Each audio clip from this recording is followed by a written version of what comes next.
Today on Forbes, how this new biotech billionaire outmaneuvered Merck in China. Michelle Xia spent a dozen years in research and biotech in the US before relocating back to her native China for a job at American life sciences contract research company Crown Bioscience. It didn't take long for her to realize that patients in her home country needed to wait a much longer time than Americans to get the newest and best medicines.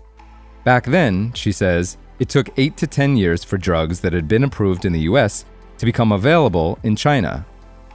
In drug development then, Xia recalls, quote, there was not much innovation in China. China was producing copies of US drugs, but with a big lag time. Armed with the ambition to change that and ample industry experience, she launched a biotech company in 2012 with 2 former Crown Bioscience colleagues and 1 other co-founder in the southern city of Zhongshan, west of Hong Kong. She took the lead as CEO, chairwoman, and president of the startup, which they named Aqueso, after a Greek goddess of healing. Now, 5 years after taking Aqueso public on the Hong Kong Stock Exchange, the company's standout lung cancer drug has captured outsized attention in the pharmaceutical world. In a phase 3 trial in China last year, comparing Aqueso's drug ivonescimab to Merck's Keytruda, the world's best-selling drug with nearly $30 billion in 2024 sales, the Aqueso drug outperformed Keytruda. The fact that a drug from a little-known Chinese firm beat Merck's bestseller has led to a run-up in Aqueso's shares, which nearly tripled in value in the past year. That has turned 58-year-old Xia into a billionaire with a $1.2 billion fortune, based on her and her family's 8.5% stake in the company, Forbes estimates. She is one of just 9 Chinese women billionaires in healthcare, including 2 who inherited their fortunes, and 1 of 13 self-made women billionaires in healthcare globally.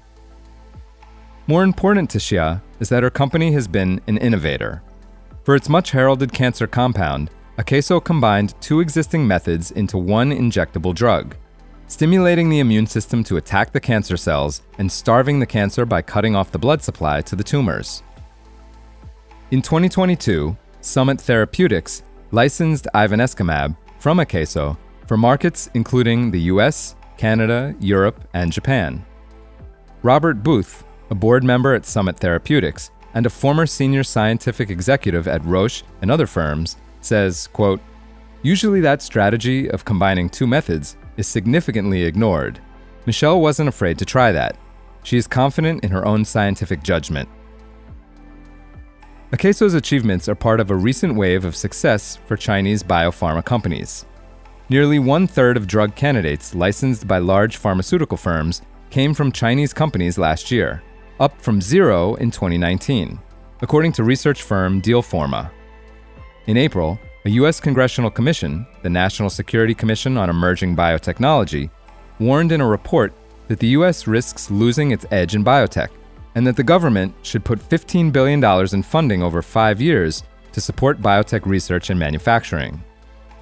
In May, PwC's pharmaceutical and life science deals leader, Roel van de Acker, wrote, quote, over the past 5 years, China has transitioned from being a nice-to-watch market to a central pillar of global biopharma innovation.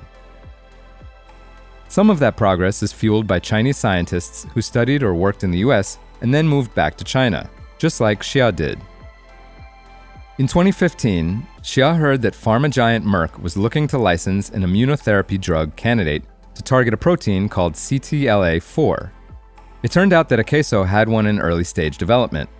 Xia, who had met someone from Merck's business development team at a conference, reached out and ended up arranging a deal to license Aqueso's drug candidate to Merck for $200 million.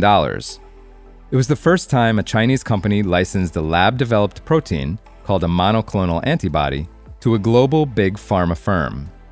Xia recalls, quote, that was a very good validation for us. We won that deal because of our quality and our speed. For full coverage, check out Carrie A. Dolan's piece on Forbes.com. This is Kieran Meadows from Forbes. Thanks for tuning in.